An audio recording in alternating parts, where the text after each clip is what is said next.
प्रहार में आज जो बड़ी खबरें आपके सामने रखने वाले हैं उसकी जानकारी सबसे पहले। प्रहार में सबसे पहले बात भूकंप की करने वाले हैं। यूं तो सभी सुबह जल्दी ही जगने के लिए यहाँ पर उनकी आदत होती है, लेकिन अलग अलग तरह के अलार्म लगाते हैं, अलार्म्स का इस्तेमाल करते हैं। लेकिन आज की सुबह दिल्ली एनसीआर के लोगों के लिए भूकंप के झटके ने अलार्म का काम किया। ये झटके की आवाज और कंपन इतनी तेज थी कि हर कोई जग गया। पूरी राजधानी क्षेत्र में हड़कंप मच गया। शायद ही दिल्ली वालों ने आज तक इतनी गड़गड़ाहट वाला भूकंप अनुभव किया। रिएक्टर स्केल पर 4 तीव्रता वाला भूकंप आखिर इतना डरावना क्यों था? इस तरह के भूकंप का खतरा कितना ज्यादा होता है? भारी भरकम आवाज के साथ हर किसी को हिला देने वाला ये भूकंप क्या किसी बड़े खतरे का सायरन है? और अगर तीव्रता और अधिक होती तो क्या नतीजा होता? सावधान करने वाली इस खबर पर सब कुछ आपको बताने वाले हैं। दूसरी खबर यमुना की सफाई को लेकर है। एक्शन प्लान जो तैयार किया गया है। दिल्ली चुनाव में इस मुद्दे की गूंज सबसे ज्यादा सुनाई दी थी। इसी यमुना की सफाई के मुद्दे पर आम आदमी पार्टी सत्ता से बेदखल हो गई। वहीं सत्ता में आई बीजेपी ने शपथ से पहले ही वादा निभाना शुरू कर दिया है। दिल्ली विधानसभा चुनाव में प्रधानमंत्री नरेंद्र मोदी ने यमुना नदी की सफाई का जो प्रण लिया था, उस पर अब युद्ध स्तर पर काम भी शुरू हो गया है। कचरा हटाने के लिए बड़ी बड़ी मशीनें यमुना नदी में उतार दी गई। एक तरफ बड़ी बड़ी मशीनें यमुना के कचरे को ठिकाने लगा रही हैं, तो काशी और हरिद्वार की तर्ज पर यमुना किनारे आरती की भी शुरुआत हो गई है। क्या अब दिल्ली की जीवनदायिनी यमुना नदी को फिर से नया जीवन मिलने वाला है? क्या तैयारी है? इस पर भी पूरा अपडेट आपको देंगे। और आखिर में बात करेंगे महाकुंभ में चल रहे सियासी फीवर की। संगम में डुबकी लगाने वालों का आंकड़ा 53 करोड़ पार कर चुका है, लेकिन सनातनी मेले में सियासत का खेला खत्म होने का नाम नहीं ले रहा। सवाल आयोजन की सफलता पर विफलता के टैग का, सवाल सकारात्मक समारोह पर फैलाई जा रही नकारात्मकता का, और सवाल सनातनियों के ज्वार से आते विरोधियों के बुखार का। शायद यही तो कर रहे हैं राजनीतिक द्वेष के चलते विपक्ष के तमाम नेता। अखिलेश यादव के बाद अब लालू यादव, तेजस्वी यादव, लिस्ट ऐसा लग रहा है कि लंबी होती जा रही है। सनातन की भक्ति के आगे सियासतदानों की जो शक्ति है वो सिमटती दिखाई दे रही है। इसीलिए अब आस्था पर चोट पहुंचाने के लिए अलग अलग तरह के प्रपंच हो रहे हैं। सनातन विरोधी बयानबाजी क्या वोट बैंक के लिए हो रही है, ये भी आपको सुनाएंगे। लेकिन चलिए सबसे पहले बात करने वाले हैं भूकंप की, क्योंकि भूकंप की वजह से दिल्ली एनसीआर में 3.5 करोड़ ऐसे लोग हैं जिनकी नींद उड़ गई। और अब क्या खतरा और बड़े स्तर पर ये आने वाला और मुसीबत खड़ी करने वाला है, इसी की अब हम बात करने वाले हैं। सबसे पहले इसी पर पूरा अपडेट आपको।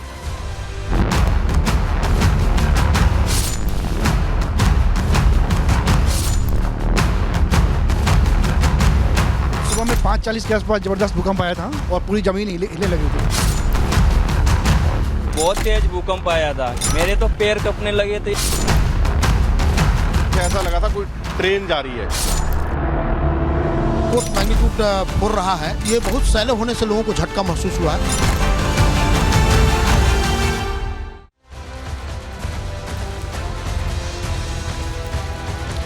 तो किस तरह से ये मुसीबत आई, अचानक नींद खुल गई लोगों की। क्योंकि सुबह सुबह आपने सुना होगा कि अमूमन क्या होता है कि लोगों का अलार्म बजता है, लेकिन जो आवाजें आई, जो भूकंप की तीव्रता थी, उससे लोगों के घर बार हिलने लगे। घर में ऐसी हलचल हो गई कि सब उठ गए।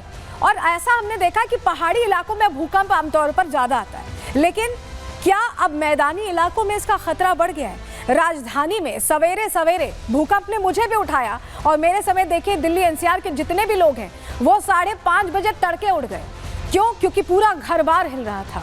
डर मन में घर कर गया कि आखिर हो क्या रहा है, क्या और आफ्टर शॉक्स आएंगे? इस तरह की तस्वीरों से मन एकदम कहीं ना कहीं आशंकित हो गया। और इस बीच लोग अचानक से उठ के चौकन्ने हो गए। हुआ क्या? चलिए सबसे पहले आपको जरा तस्वीर हम दिखा देते हैं, क्योंकि तस्वीर के जरिए पूरी खबर समझना जरूरी है। देखिए जरा, ये दिल्ली एनसीआर में कैसे भूकंप के झटके, ये जो पंखा हिल रहा है आप देख रहे हैं, 4 तीव्रता का भूकंप था, लेकिन ऐसा लग रहा था कि पूरी धरती डोल रही है। ये तस्वीर इसीलिए आपको दिखा रहे हैं, देखिए कैमरे में कैसे कैद हुआ है। ये आप वाइब्रेशंस देख रहे हैं, फुल स्क्रीन करिएगा जरा तस्वीरों को। ये आप जो वाइब्रेशंस देख रहे हैं ये बता रहे हैं कि लोगों के लिए वो वक्त ऐसा था कि उन्हें कुछ समझ ही नहीं आ रहा था, क्योंकि हाई राइज बिल्डिंग्स होती हैं, लोग उन्हीं में रहते हैं। और उसके बाद कैसे वो नीचे उतरे, कहाँ जाएं, बहुत सारी समस्याएं ऐसे में खड़ी हो जाती है। पूरा दिल्ली एनसीआर ऐसे में डोलता दिखा है।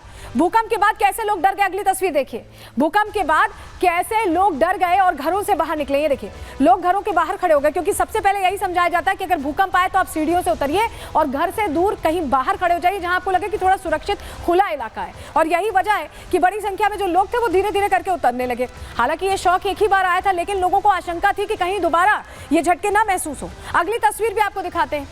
अगली तस्वीर जरा भूकंप के सीसीटीवी फुटेज की देखिए। देख रहे हैं पूरा ये बिजली का तार कैसे हिल रहा है, कैसे तेजी से वाइब्रेट कर रहा है। ये ट्रेमर्स थे जो उस वक्त महसूस लोग कर रहे थे और ये डर का माहौल पैदा करते हैं, ये डर का माहौल पैदा करते हैं और इसी तरह के हालात बनते हैं। तो आज सुबह सुबह ये भूकंप के झटके लोगों के लिए डर की खबर लेकर आए और लोग घबरा गए, लोग दहशत में आ गए कि ये ट्रेमर्स इतनी जल्दी कैसे आ रहे हैं और क्या करें।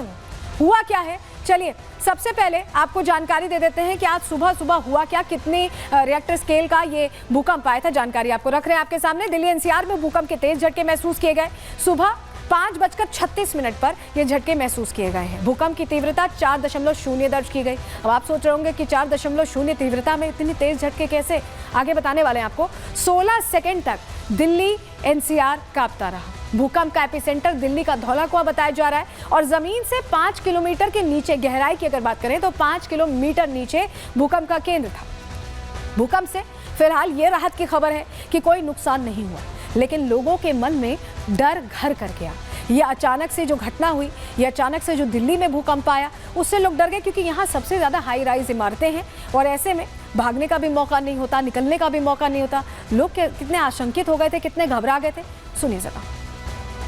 5:40 के आसपास जबरदस्त भूकंप आया था और पूरी जमीन हिलने लगी थी।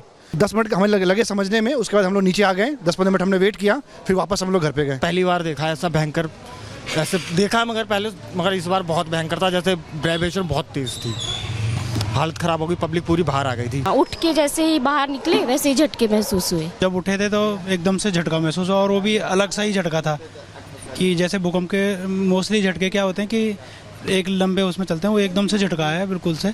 हम लोग उठ के सीधा बाहर आ गए थे।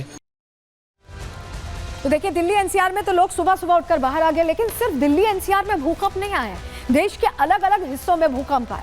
कब, कितने बजे, सब कुछ बताने जा रहे हैं आपको, जानकारी आपके सामने रख रहे हैं। चलिए सबसे पहले समझिए, उत्तर प्रदेश में 5:36 पर भूकंप आता है।